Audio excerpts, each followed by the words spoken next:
watched a movie about a family being raised more in touch with the land, and it touched me so deeply that I've carried most of today a sense of brokenness at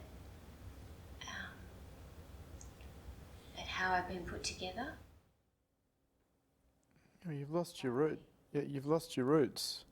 You're not in touch with the earth. You're not in touch with the trees, with the plants. You've lost your roots. You get your roots back, and you're nourished again. If you just sit with a tree, you can get nourished. Trees are very nourished. Just the energy of the trees are so nourishing. But people are so intent on looking to escape what they feel inside themselves, they won't stay still enough to allow the earth and the trees to nourish them. Most Westerners have lost their roots. They're not in touch with the earth. They're not in touch with the trees. They're not in touch with nature. They've lost their roots. And of course, there's a sickness as a result. There's a sense of separation rather than a sense of wholeness and togetherness. You've got to get back to the earth. You've got to get back to a more simple way of being in the world. We've made it so complex for ourselves that we live in our heads instead of in our bodies.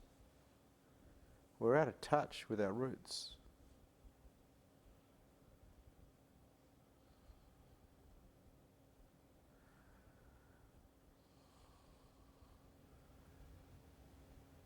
Hello.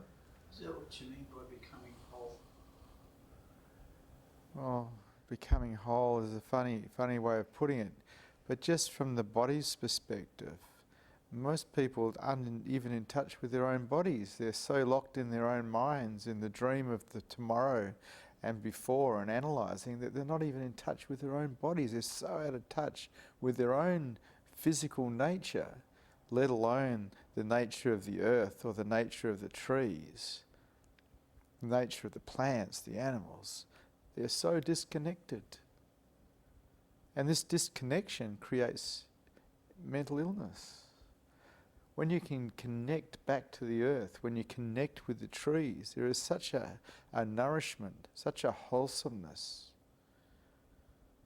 It's very beautiful, but it means you have to slow down.